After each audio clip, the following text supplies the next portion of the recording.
하나님 말씀을 함께 보도록 하겠습니다. 하나님 말씀 이사야서. 성경을 가지신 분들은 가급적이면 성경을 찾아주시면 좋겠습니다. 이사야서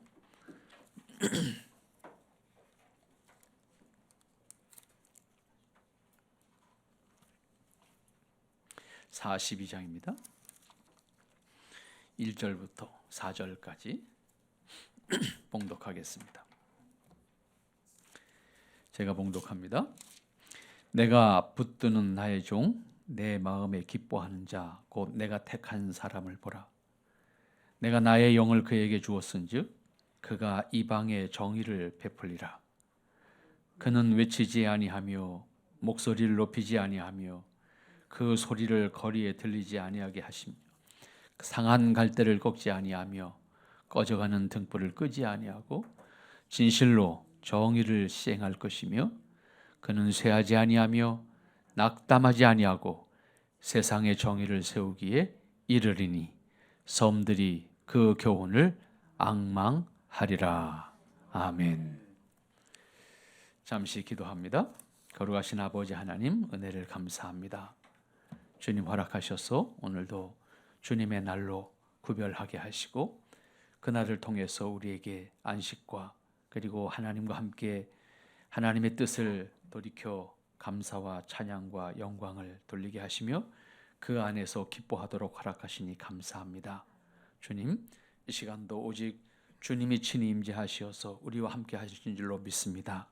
주님, 우리 심령 가운데 하나님 말씀으로 새겨져야 할 것들 담게 하시고 그 담은 하나님의 말씀으로 땅을 살아가기에 부족함이 없도록 하나님께서 그 말씀과 함께 도우시옵시며 그 말씀과 함께 동행하여 주시옵소서.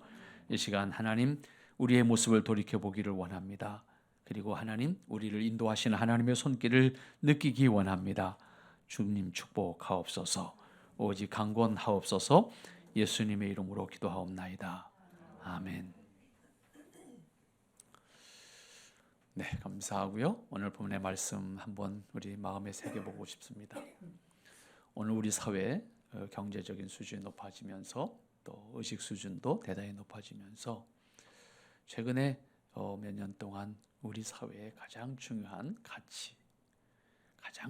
가치로 대두되는 것이 인권이란 단어와 그리고 사람이 먼저다라고 하는 단어가 오늘 우리 사회를 가장 큰 가치 기준으로 제시하고 진행되어져 오는 정치와 정책들을 우리가 보게 됩니다.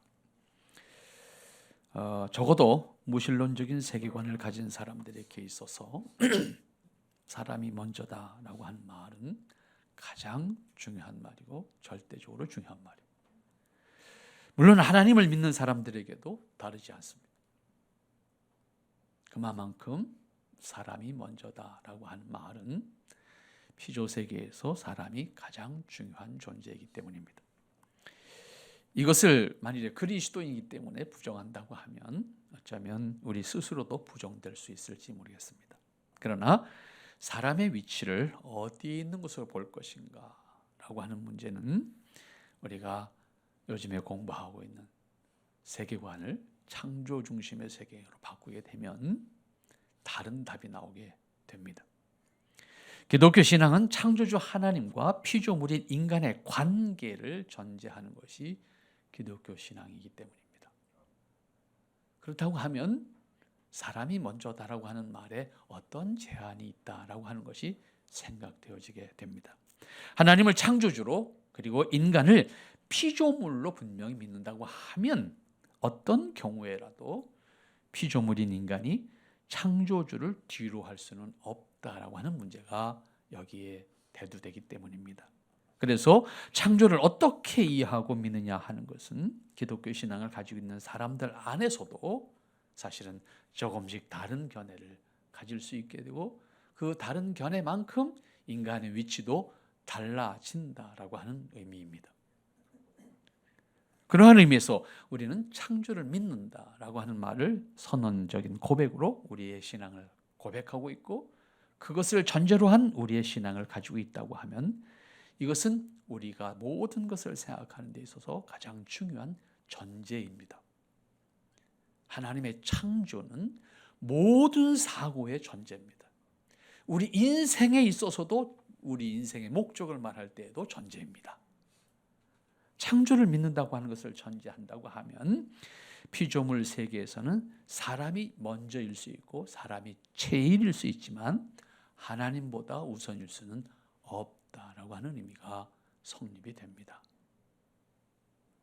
그러면 우리가 오늘 본문 말씀에서 인간은 어떤 존재인가? 특별히 오늘 본문의 말씀에 제시되고 있는 우리가 아까 찬양도 했던 우리를 상한 갈대라고 정리를 한다고 하면 우리는 상한 갈대라고 하는 신분이 어떠한 모습일까? 결국은 하나님의 창조와 그 다음에 인간의 타락의 문제가 전제돼서 타락의 상태에 있는 인간이 상한 갈대입니다. 하나님이 인간을 상한 갈대로 창조하신 것이 아니고 타락한 인간이 상한 갈대다, 그런 의미입니다. 오늘 본문의 말씀은 그 상한 갈대를 구원하시기 위한 그리스도, 그 그리스도를 통해서 그 상한 갈대를 구원하시고 그리고 하나님의 공의가 세상에 편만하도록 그리스도를 통해서 완성하시겠다라고 하는 것이 오늘 본문의 말씀의 그냥 대강의 말씀입니다. 전체의 대강이라고 표현할 수 있겠는데, 그런 의미에서 기독교 신앙은 하나님께서 인간을 창조하신 것과 인간이 하나님 앞에서 타락을 한 존재다라고 하는 것을 믿는 것이 기독교 신앙입니다. 그러니까 창조를 믿는다는 이 첫 번째고요. 두 번째, 오늘의 우리의 모습은 타락한 모습이다. 결국은요, 기독교 신앙 안에서도 다양한 신학적인 칼라가 생겨지는 이유가요, 창조를 어떻게 믿는 거냐라고 하는 문제가 전제라고 하면 두 번째 가장 핵심적인 문제는 인간의 타락을 어떻게 믿느냐라고 하는 문제입니다.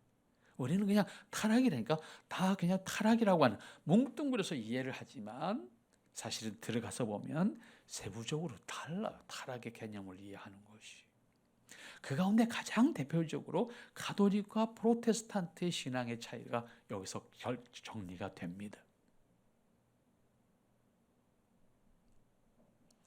가톨릭의 신앙은 인간의 전적인 타락이라고 하는 개념을 적극적으로 받아들이지 않아요.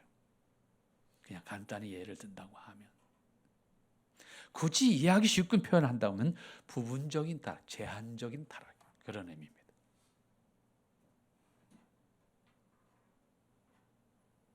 그래서 결국은 구원의 의미가 다시 달라져요. 구원의 방법의 문제가 다시 달라져요.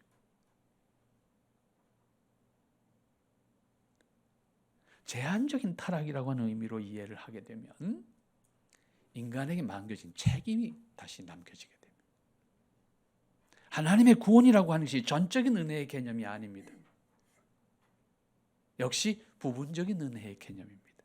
너한테 구원받을 수 있는 기회를 내가 줄 테니까 너 알아서 해, 이런 개념이 되는 겁니다. 같은 말 같은데 전혀 다른 의미가 됩니다. 이때 타락과 관련해서 우리는 에덴에서 아담이 선악을 알게 하는 나무의 열매를 따먹는 것과 함께 하나님께서 아담을 에덴에서 추방하신 것을 동시에 생각할 수가 있어야 합니다. 하나님의 형상을 따라 지음을 받은 아담은 하나님의 특별한 뜻과 목적을 허락받은 존재로 지음을 받았습니다. 적어도 하나님께서 갖고 계신 속성 가운데 매우 중요한 것들을 사람에게 주었습니다. 사람은 그런 의미에서 특별한 존재입니다. 하나님께서 유일하게 하나님의 형상을 공유한 존재로 지으셨기 때문입니다. 그 형상을 공유한 존재이기 때문에 우리는 서로 그 형상을 가진 하나님의 사람으로 너를 바라볼 수가 있어야 합니다. 그게 사랑해야 되는 출발점입니다. 단순한 인간 애를 요구하는 것이 아니에요. 내 앞에 있는 너는 하나님의 형상으로서의 너이기 때문에 나는 그를 존중하고 나는 그를 사랑하고 나는 그를 함께하는 지체로서의 개념을 분명히 가지고 살아야 되는 겁니다. 복받기 위한 수단으로 사랑해야 되는 것이 아니다, 그런 의미입니다. 그런 의미에서 너를 사랑해야 되는 것은 본분이에요. 인간이기 때문에 할 수 있는 겁니다. 인간이기 때문에 해야 되는 겁니다. 인간이 아니면 괜찮습니다. 그런 의미입니다. 그런데 우리는 너무나도 쉽게 사랑하는 것을 복받는 수단으로 이해를 합니다. 이거는 하나님의 권위를 매우 송구스럽게 대하는 것입니다. 불교의 개념은 그렇습니다. 복을 짓는 것이기 때문에. 불교는 복을 짓는다는 말씀입니다. 내가 복을 받기 위해서 이 행동을 하는 거예요. 하나님의 창조를 믿는 사람은 사랑해야 되는 대상이 하나님의 형상이기 때문입니다. 이 의식을 가지고 사람을 대할 수 있을 때 내가 너를 어떻게 대할까? 필요와 조건에 의한 것이 아닌 겁니다. 사람의 도리입니다. 그게 본분입니다. 그렇기 때문에 비록 피조물은 같은 피조물이지만 인간은 특별한 존재입니다. 하나님께서 인간에게 주신 형상 때문입니다. 사람은 하나님이 주신 그 특별한 선물인 형상을 가지고 하나님처럼 피조물 세계를 관할하고 피조물 세계를 관리하고 피조물 세계를 통해서 누리고 그 피조물 세계를 통해서 새로운 것을 창조하는 창조자로서의 기쁨까지 사람에게 주었습니다. 그게 누림입니다. 하나님을 믿는 사람에게 있어서의 누림은 졸부의 모습이 아닙니다. 무엇이든 상관없습니다. 아주 지극히 작은 것까지도 누림의 도구이고 누림의 대상입니다. 지나가시면서 아주 작은 꽃 한 송이를 보시면서도 그가 하나님의 지으심의 열매였다는 사실을, 그리고 하나님께서는 거기에 어떤 의미를 담으셨는지 한번 생각해 보면 그 가치가 누림의 대상으로 다가옵니다. 하지만 단순히 돈의 개념으로 보면 그거는 하찮은 겁니다. 소유의 개념으로 보면 내 것이 아니기 때문에 중요하지 않습니다. 같은 것일지라도요, 내 것은 중요합니다. 네 것은 중요하지 않습니다. 가치가 그래요. 그러나 아담의 타락은 결국 하나님께 주셨던 그 특권, 하나님의 형상으로서 누릴 수 있는 그 특권, 하나님과 동행할 수 있는 그 특권, 그것을 다 상실하게 됩니다. 그게 타락입니다. 그래서 타락한 인간은 하나님을 스스로 알 수가 없습니다. 알고 싶어도 알 수가 없습니다. 그게 인간의 전적 타락이라고 하는 존재입니다. 인간의 전적 타락은 하나님을 전적으로 알 수 없다는 거예요. 어떠한 노력을 해도 알 수 없다는 거예요. 때문에 인간은, 아담 이후의 인간은 태생이 방황하는 겁니다. 태생이 방황하는 겁니다. 근본적으로 방황하는 겁니다. 무엇을 소유해도 방황하는 겁니다. 인간의 방황은 하나님과의 관계가 단절됨으로 방황하는 겁니다. 근본을 잃어버렸기 때문입니다. 그래서 인간은 근본을 찾기 위한 노력을 합니다. 종교적인 노력도 하고 철학적인 노력하고 예술적인 노력도 합니다. 다양한 것을 통해서 근본을 찾아가려고 하지만 찾을 수 없다는 거예요. 그것을 알게 하시는 것이 하나님의 전적인 은혜입니다. 그것이 성경입니다. 그 성경을 통해서 하나님은 스스로를 드러내셨습니다. 그리고 같은 성경을 읽지만 하나님께서 알게 하시지 않으면 그 말씀이 내게 다가오지를 않습니다. 깨달아지지를 않습니다. 시골에서 자라면서 하나님을 믿기 시작했는데 목사들이 하나님을 믿기 시작한다는 게 좀 이상하지 않습니까? 교회를 안 다녔거든. 그러다 어느 날 교회를 가게 됐는데 그때부터 뭔가를 알고 싶은데 알아지는 게 있어야지 알지. 성경을 좀 보자. 아무리 봐도 다가오는 게 없는 거야. 빨간 연필을 들고 좀 밑줄 열심히 했는데 밑줄 그을 게 하나도 없어.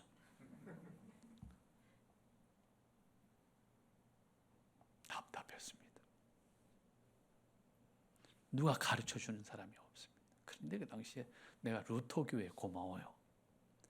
루터교가 한국 선교를 하기 위해서 루터란 아워라고 하는 프로그램을 만들어서 방송을 하고 그 방송을 통신 강좌로 신청을 하면 문제지가 와. 성경을 읽고 방송을 듣고 답안지를 써서 보내면 채점을 해서 보내줘. 편지로 전부 편지로 하는 거예요. 그래서 신구약 성경을 처음으로 한번 띄었어요. 그 수료증은 제가 가지고 있는 수료증, 졸업증, 모든 학위증까지 포함해서 제일 중요합니다. 저한테. 제가 그거는 안 잊어버렸어요. 지금까지 가지고 있습니다. 그런데 끝나고 나면 뭘 알 줄 알았는데 아무것도 모르겠어요. 그래서 다시 읽기 시작했습니다. 역시 빨간불을 들고 아무리 읽어도 밑줄 칠 게 없어. 그런데 몇 번쯤 읽었을지 모르겠습니다. 어느 날 읽고 있는데 내가 성경 모두를 밑줄 치고 있는 거지.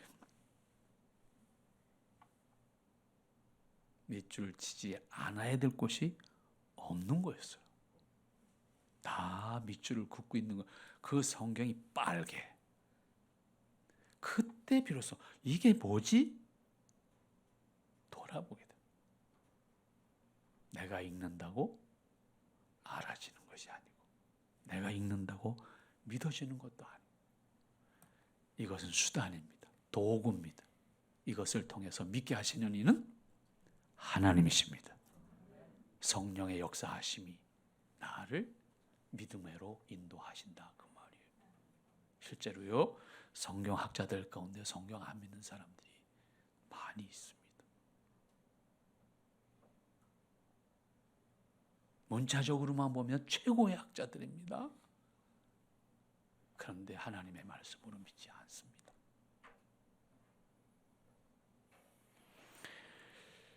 결국은 아담의 타락은 창조와 함께 주셨던 특권을 모두 잊어버렸다는 의미가 뭐냐면 하나님을 알 수가 없게 되었다. 그러니까 인간은 그때부터 불안한 거예요. 영적으로 불안하고 자기 근본을 모르니까 불안한 겁니다. 그래서 방황하는 겁니다. 방황을 평생 하다가 무덤으로 가는 거예요. 언젠가 한번 말씀드렸나요? 제가 공동묘지를 많이 산책했습니다. 한참 방황할 때 청년기에 공동묘지를 많이 걸으면서 밤을 새워보기도 하고 공동묘지에 앉아서 지는 해를 바라보면서 산다는 게 뭔가 뭐 개똥 철학하는 사람도 아니고 그렇지만 아무튼 많은 생각을 할 수밖에 없었던 시절.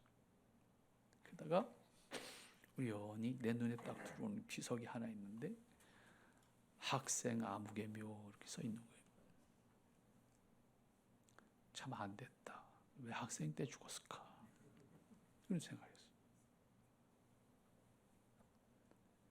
그러다가 1980년 10월 달에 제가 한라산 등산을 갔어요. 산을 좋아해서 어렸을 땐 산을 많이 돌아다녔습니다.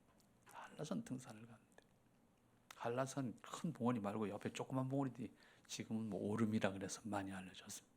여기저기 올라가 힘들어서 좀 앉아서 쉬는데 무덤이 쭉 있는 거예요. 근데 비석을 보는데 거기도 학생 아무개 묘 써 있는 거예요. 뭐 학생이 죽었을까? 그러고선 일어나서 비석을 다 봤는데 다 학생 아무개 묘, 학생 아무개 묘 뭐예요? 이게 뭘까? 그리고 잊어버렸습니다. 얼마나 몇 년쯤 지난 다음에 문득 이 생각이 나요. 왜 학생일까? 그리고 찾아봤더니 유교적 관습인 거예요. 인간으로 태어나서 일단 기본적으로 양반으로 태어나야 되잖아요. 우리는 신분 세탁을 다 해서 다 양반이 됐지만 조선 후기까지만 해도 우린 신분제도를 분명히 가지고 있었잖아요. 난 천민 출신이라고 자원하시는 분 계십니까? 아무도 없어요. 우리 할아버지도 저한테 태어나자마자 맑게 알아들을 때부터 너는 한음 할아버지 몇 대소냐 맨날 가르쳐줬습니다. 한음 할아버지가 어떻게 생겼는지 상상 속에도 모르는 어린아이한테 한음 할아버지 넌 몇 대소이다 지극히 가르쳐주셨어요. 신분 세탁이 조선이 망하면서 다 이루어져서 감사한 거예요. 우린 다 양반이 됐으니까. 사실 유무를 떠나서 우린 다 양반입니다. 여기까지는 괜찮아요. 어차피 하나님 앞에서 신분은 구별된 거 아니니까. 그런데 무덤을 보다가 이게 뭔가를 고민을 하기 시작했어요. 사람으로 태어나서 남자로 태어나서 벼슬을 하지 못하고 죽으면 무덤에 갈 때 비석에 학생으로 쓸 수밖에 없는 게 이게 유교 구조입니다. 그러니 벼슬을 못하고 죽은 사람이 다 학생 아무개 죽어서도 배워야 된다는 거야. 미완성의 인생이란 뜻이에요.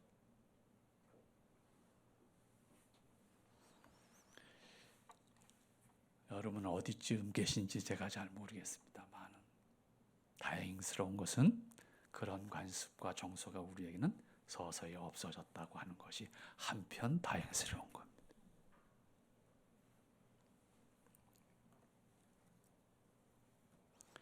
인간의 타락의 모습이 어디까지인가라고 했을 때 가장 중요한 것 지금 말씀드렸죠. 하나님을 잃어버렸다. 아무리 노력해도 스스로 하나님을 알 수가 없다. 하나님을 알 수 있는 것은 특별한 하나님의 은혜와 부르심이 아니면 하나님을 알 수가 없다.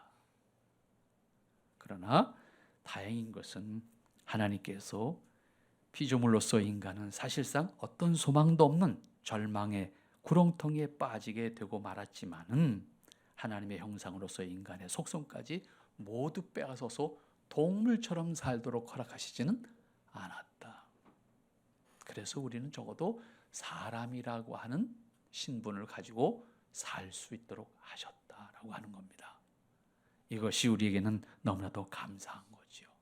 그러나 에덴에서의 추방은 인간에게 주셨던 특권 모든 것을 빼앗은 것과 같은 의미입니다. 왜? 근본을 잃어버렸으니까. 인간은 어떤 소망도 가질 수 없는 그야말로 절망에 떨어진 상태에 있게 되는 것입니다. 현재에서 생각하면 심판과 함께 주어질 절망적인 상태를 의미하는 것입니다. 그 절망적인 상태를 예언했던 요엘 선지자는 요엘서 3장 15절 말씀에서 그렇게 말하고 있죠. 해와 달이 캄캄하며 별들이 그 빛을 거둔다. 심판의 상태를 흑암의 상태로 말하고 있습니다. 모든 빛이 사라진 상태. 그래서 절망 중에서 어떤 소망도 가질 수 없는 사람을 하나님께서 기뻐하시겠다는 겁니다. 그 기뻐하심을 전제로 하나님께서는 그리스도를 우리에게 보내시겠다라고 예언하는 말씀이 여기 오늘 1절 말씀입니다. 내가 붙드는 나의 종, 내 마음에 기뻐하는 자, 곧 내가 택한 자를 보라. 이 말씀을 잘 눈여겨보아야 합니다. 하나님께서 타락한 인간을 긍휼히 여기시는 과정에서 어떤 조건을 말하고 있는 것이 아닙니다. 하나님은 죄 가운데 절망밖에 없는 인간을 위해서 내 마음에 기뻐하는 자, 내가 택한 자를 메시아로 세우셨다. 그를 이 땅에 보내셔서 그로 하여금 하나님의 정의를, 하나님의 공의를 완성하시겠다. 타락한 인간은 하나님의 긍휼히 여기심을 통해서 구원을 받는 것 외에는 어떠한 소망도 가질 수가 없다. 인간이 만드는 유토피아의 세계가 과연 어떤 것일까? 하나님이 없는 진보주의적인 사고 구조를 가진 사람들이 미래의 유토피아를 그리고 상상합니다. 분명한 것은 인간이 하나님이 다시 하나님 나라를 완성하시기까지, 곧 주님이 재림하실 때까지 인간의 과학기술의 발전은 어디까지도 가능할 겁니다. 하지나 그것을 통해서 인간은 기뻐하는 것이기도 하지만 동시에 그것을 통해서 비참한 것을 경험하게 될 것입니다. 문명의 유익이라고 하는 것이 우리에게 한없이 유익한 것 같지만 동시에 그 대가를 지불하지 않으면 우리는 그것을 누릴 수 없기 때문입니다. 또한 탁월하게 발전한 것을 통해서 선하게만 사용하면 참 좋겠는데 그걸 악하게 사용하면 이 세상이 멸망할 수 있는 도구가 될 수도 있다는 겁니다. 발전이라고 하는 것이 우리에게 분명히 유익한 겁니다. 하지만 동시에 발전하는 것만큼 과거에 상상할 수 없는 두려움이 우리에게 주어진다라고 하는 것이고 고통이 주어진다라고 하는 겁니다. 여기서 전제된 것은 인간은 누구도 스스로의 능력이나 노력으로 자신의 신분과 영원한 미래를 하나님과의 관계 속에서 만들어갈 수 없다는 겁니다. 따라서 하나님은 친히 메시아를 예비하셔서 그를 통해서 인간에게 영원한 소망을 열어가게 하시겠다는, 그것이 하나님의 직권으로 하시겠다는 거예요. 내가 나의 영을 그에게 주었은즉 유일한 소망인 것을 그가 이방의 정의를 베풀리라. 그리스도를 통해서 하나님의 공의를 완성하시겠다는 거예요. 그리스도를 통해서 선언된 하나님의 의만이 인간에게 유일한 소망인 것을 드러내시겠다는 거예요. 그리스도를 통하지 않고 인간이 스스로 자신의 의를 완성해 갈 수 없습니다.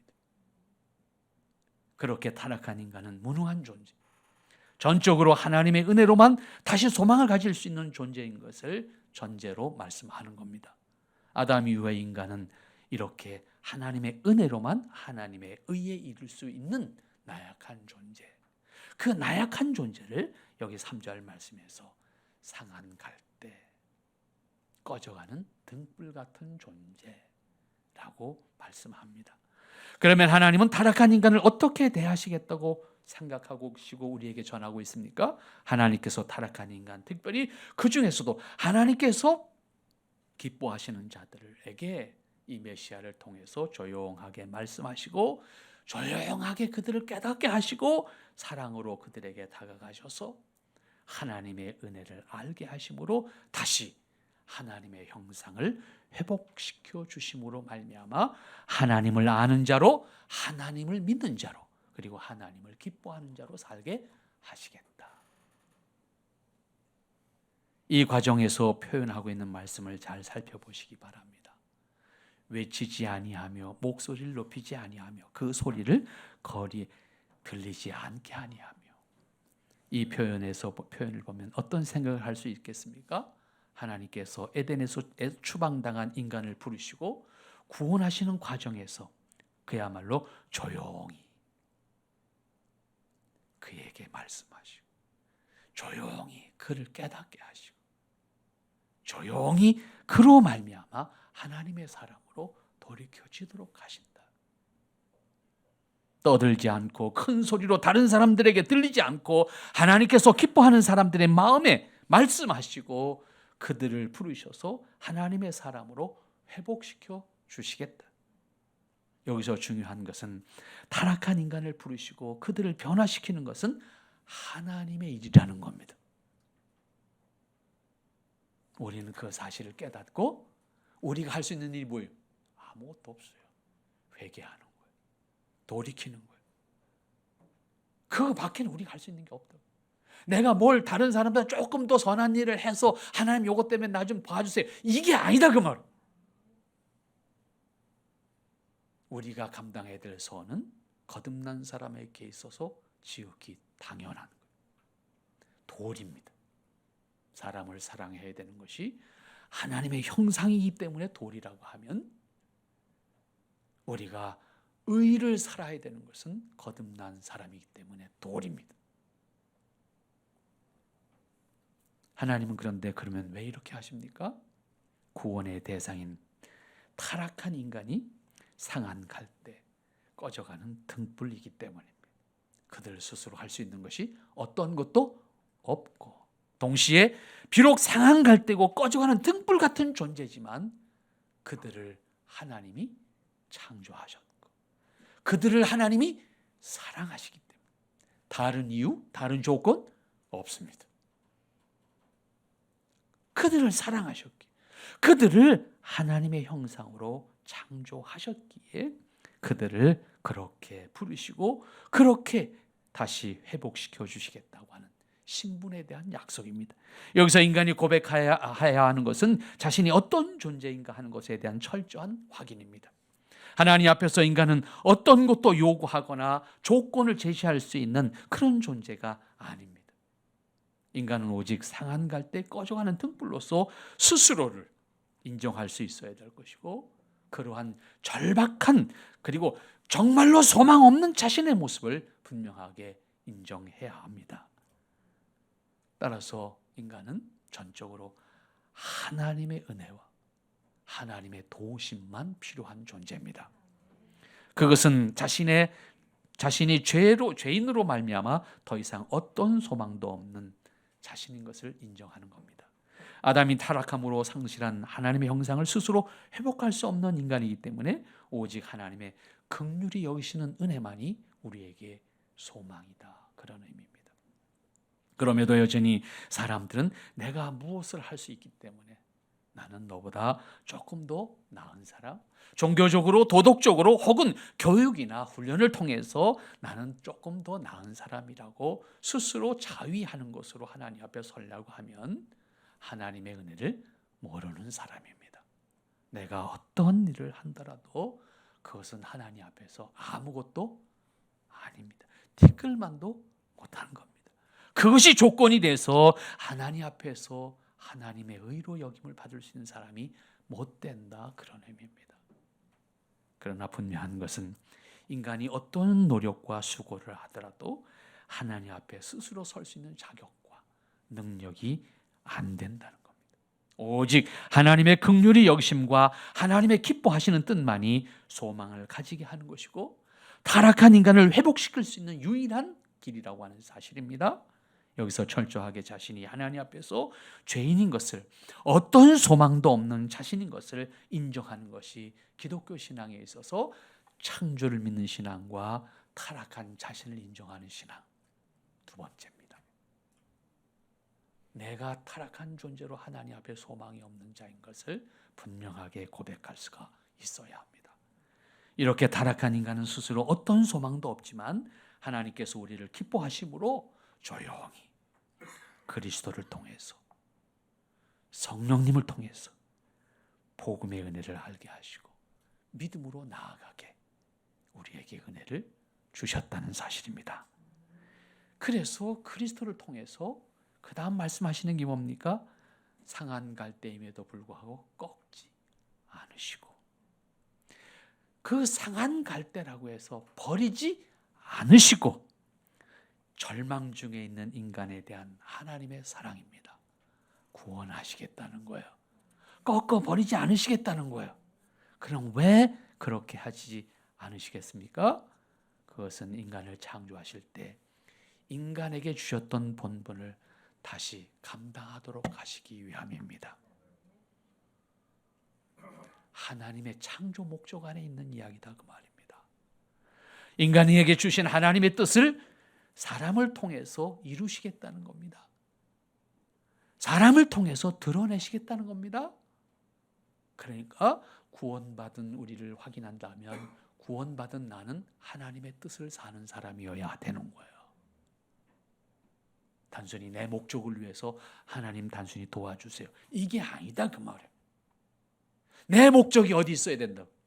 하나님의 창조하신 나를 창조하신 목적 안에 내 인생의 목적이 있어야 되는 것이고 내 신앙의 목적이 거기에 있어야 되는 거예요. 이걸 우리가 확인하지 않으면 여전히 구원받았음을 고백하면서도 우리는 나의 목적을 위해서 하나님이 필요한 겁니다. 이 수준의 신앙을 합니다.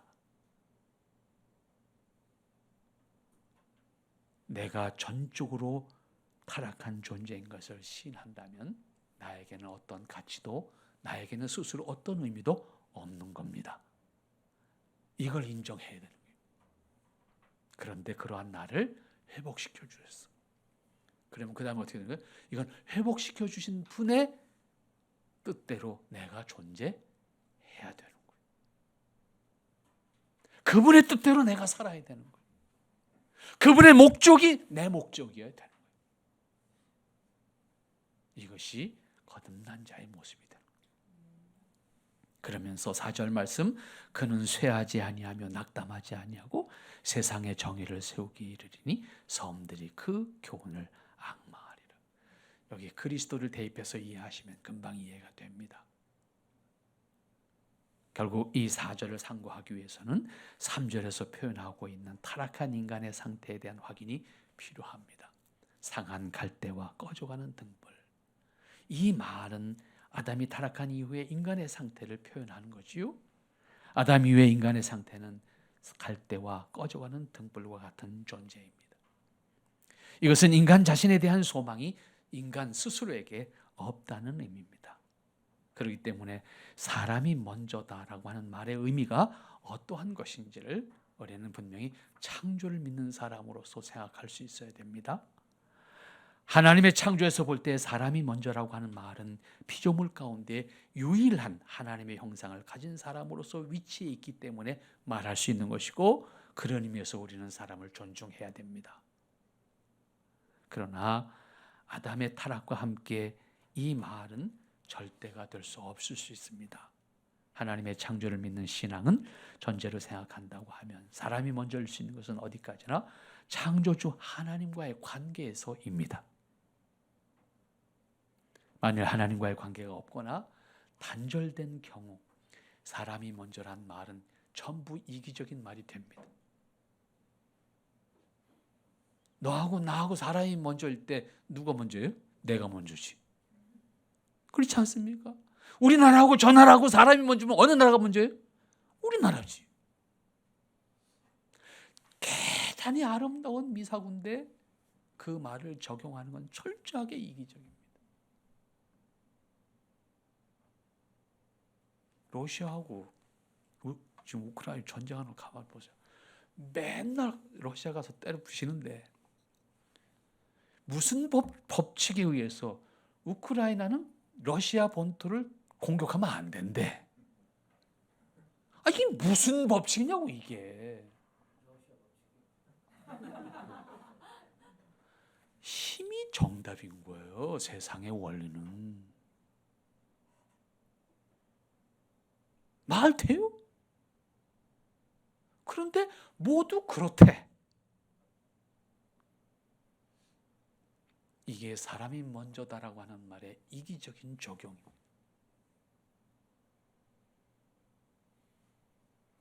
이걸 극복하지 못하면 예수님의 이름으로도 그렇게 싸웁니다. 기독교의 이름으로도 그렇게 싸웁니다.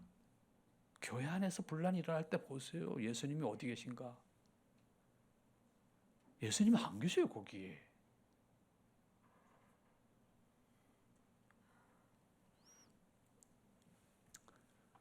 세상에서 여러분들 제일 무서운 게 뭡니까?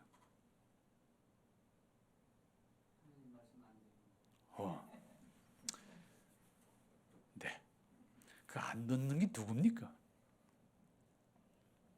사람이에요, 사람. 제가 산에를 좀 돌아다니면서 혼자 산에서 잘 때가 많았어요. 지금은 장비들이 좋잖아요. 등산 장비들이 얼마 전에 70년대, 80년대 등산 장비라는 게 없었습니다. 돈 많은 사람들이 외국에서 구입해서 쓰거나 아니면 수제로 신발도 수제로 주문해서 구두 공장에 가서 만들어서 신는 사람들 있었습니다. 일반인들은 등산하는 도 없었습니다. 그래서 비닐 한 장을 가지고 가는 게 최고 좋아요. 비닐 한 장을 내 키만하게 내 몸을 뚫뚫 말고 풀 속에 딱 넣으면 최고입니다. 그래서 몸에다 뚫뚫 말고 풀 속에 들어서 딱 자면요 최고 좋아요. 다른 거 필요 없습니다. 무거운 텐트, 그때 텐트라는 것은 군대에서 쓰는 막사, 그걸 찢어서 1인용 A 텐트, 2인용 A 텐트 이렇게 해서 팔았어요. 근데 그게 갑바라 그랬잖아요. 갑바. 그 무겁잖아요. 얼마나 무거워요. 근데 이게 방수가 안 되잖아. 그러니까 그거를 아스팔트나 콘크리트 바닥에 놓고 햇빛이 땡땡 내리는 날 파라핀 왁스를 가지고 문지르는 거야. 이거를. 그러면 이게 녹아서 딱 스며요. 그러면 이게 방수가 되는 거야. 근데 이게 얼마나 무거워져요. 점점 무거워지는 거야. 이게 칠할 때마다 무거워지는 거예요. 이게 그걸 지고 다니려면 무시 힘들어요. 그러니까 다 때려치고 비닐 한 장 갖고 다니 최고 좋은 거예요. 그럼 산에서 자다 보면요, 제일 무서운 게 뭔지 아세요? 사람이 나타나는 거예요. 짐승, 우리나라에는 호랑이 없어요. 사람을 해코지할 동물이 없다고요. 돼지? 사람이 있는 거 알면 안 와요. 가끔 뱀들은 들어와요. 침낭송으로. 따뜻하니까. 피하는 방법도 있어요. 어쨌든 그렇게 자는데 산속에 누구도 나타날 거라고 생각하지 않는데 사람이 나타나면 긴장이 되는 거예요. 사람이 살면서 혼자 가다가 제일 무서운 건 사람이 나타나는 겁니다. 누구지? 뭐지? 간첩인가? 그땐 간첩이 많을 때잖아요. 저도 신고를 많이 당했거든요. 혼자 돌아다니니까 허구한 날 잡혀갔습니다. 사람 나타나는 게 제일 무서워요. 다른 건 아무것도 안 무서워요. 그때 제가 터득한, 사람이 무서운 존재구나. 나도 사람인데 내가 만일에 그렇게 나타난다면 저 사람도 나를 무서워할 거잖아. 억할 때가 있어요. 사실은요. 골짜기 사는 사람들이 산속에 가면 골짜기 한 집 두 집 살거든요. 근데 낯선 사람이 갑자기 푹 나타나면요, 놀라요, 서로.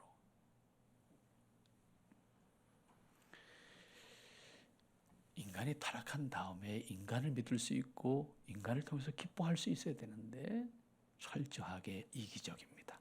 아는 사람들끼리 기뻐요. 아는 사람들끼리만 반가워요.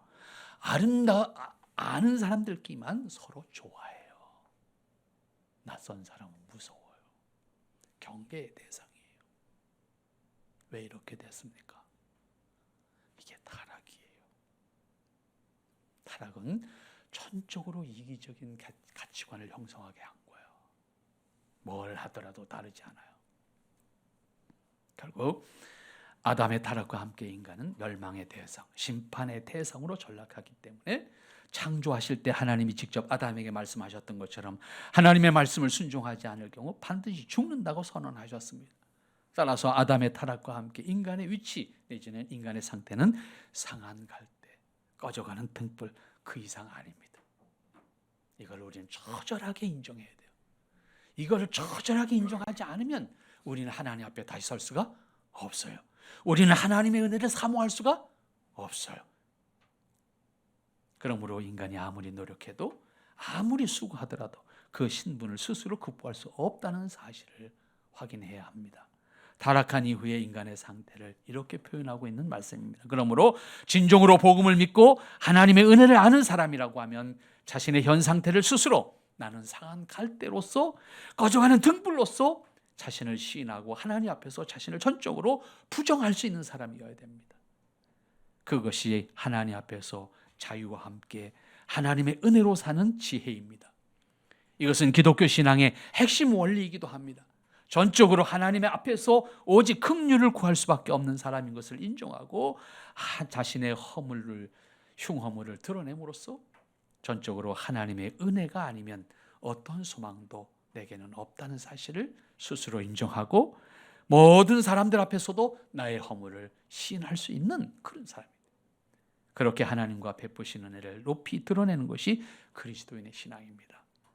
그렇게 할 때 타락한 인간 자신이 아니라 그 사람 안에서 역사하시는 하나님의 은혜가 무엇인지, 성령님의 역사하시는 것이 무엇인지 그것을 드러내는 것이고 사람은 주님의 영광에 동참하는 영예를 얻을 수밖에 없다라고 하는 사실도 확인할 수가 있어야 됩니다. 그런 의미에서 그리스도인에게 있어서 인간이 먼저가 아니라 하나님이 먼저라고 하는 사고가 분명하게 있어야 되고, 하나님이 먼저인 것을 전제로 해서 인간이 먼저다, 사람이 먼저다 라고 말할 수 있는, 적어도 창조자와 피조물인 인간의 관계를 전제로 해서 사람이 먼저다 라고 했을 때 우리가 그것을 받아들일 수가 있어야 되고, 그것을 받아들일 때는 철저하게 사람이 먼저다라고 하는 의미가 하나님 중심으로여야 합니다.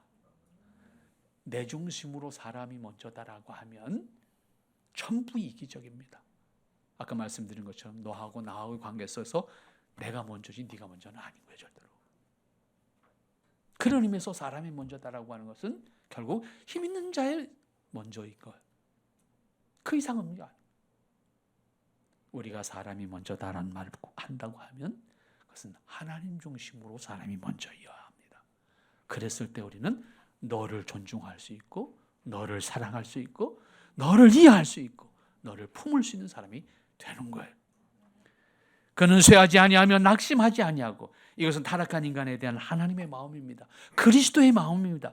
만일 하나님께서 인간을 모른다고 하시거나 굳이 관심을 가지시지 않는다고 하면 타락한 인간, 곧 상한 갈대와 꺼져가는 등불 같은 존재는 아무런 가치도 의미도 없는 겁니다.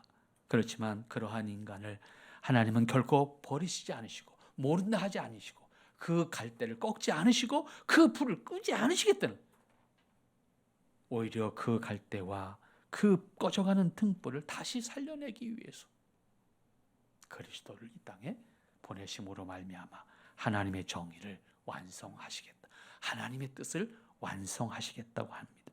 하나님께서 인간을 보실 때 이미 더 이상 인간에게는 어떤 소망도 없는 상태임에도 불구하고 하나님은 그러한 인간 때문에 그 인간을 포기하지 않으시고 그 인간을 다시 살려내시겠다, 다시 창조에 있어서 인간의 모습으로 회복시키시겠다.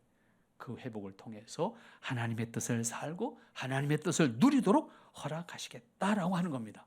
비록 인간의 상태는 상한 갈대고 꺼져가는 등불 같은 상태이지만은 하나님은 그러한 인간에게 대해서도 결코 마음을, 뜻을 버리지 않으시고 구원하셔서 본래 아담을 창조할 때 허락하셨던 인간의 위치로 회복시키셔서 하나님의 뜻을 드러내게 하는, 하나님이 기뻐하시는 대상이 되도록 만드시겠다. 그것이 구원의 원리다. 이것은 인간의 신분을 회복시켜서 하나님의 정의를 세우시는 것이 하나님의 뜻이고 그것을 기뻐하시겠다는 것이 하나님의 뜻입니다.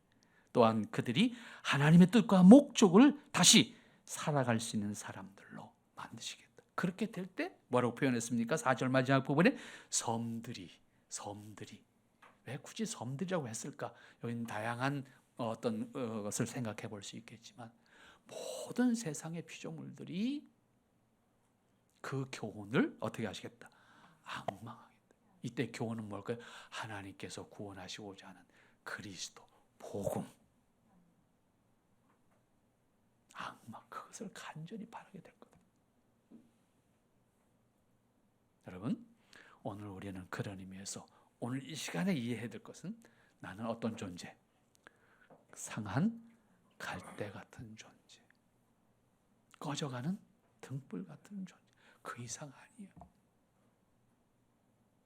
우리는 하나님 앞에서 나의 모습을 그러한 모습으로 시인할 수 있어야 되고, 그러한 자세로 하나님의 은혜를 사모할 수 있어야 되고, 그러한 자세로 하나님 앞에 설 때 사람들과의 관계가 어떤 관계? 내가 낮아지는 관계가 됩니다. 너를 이해하는 관계가 됩니다. 너를 존중할 수 있는 관계가 됩니다. 하나님과의 관계 속에서 그래야 됩니다. 그것이 믿음으로 사는 사람의 모습입니다. 우리가 하나님 앞에서 나는 어떠한 소망도 가질 수 없는 존재인 것을 시인함으로 하나님 앞에 설 때 하나님의 은혜 안에 있는 자신을 발견하게 될 줄로 믿습니다. 기도합니다. 거룩하신 아버지 하나님, 은혜를 감사합니다.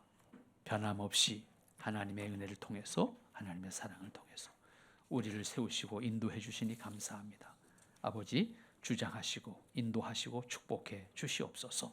오늘도 하나님의 말씀을 통해서 잠시 우리의 모습을 돌아보았습니다. 하나님 말씀하신 뜻을 마음에 새겨보았습니다. 행여 우리에게 아버지 하나님 진정 필요한 것이 담겨지게 하시고 그 말씀으로 우리와 함께 우리 안에서 역사하셔서 그 말씀 안에 변화되는 역사가, 그 말씀의 뜻을 이루는 역사가 우리의 믿음과 우리의 생애를 통해서 드러나게 하옵소서. 아버지 하나님, 연약한 우리의 모습이지만 우리의 모습을 통해서 하나님이 또한 하나님의 은혜로 살 수 있는 은혜를 더하실 때 하나님 영광도 받으시옵소서. 아버지 앞에 이 말씀과 더불어 결단하오니 아버지 하나님께서 축복하시고 아버지께서 강권하셔서 우리 미디에이터 모든 지체들이 하나님께서 기뻐하시는 모습으로 땅에서 승리하도록 축복해 주시옵소서. 예수님의 이름으로 기도하옵나이다. 아멘.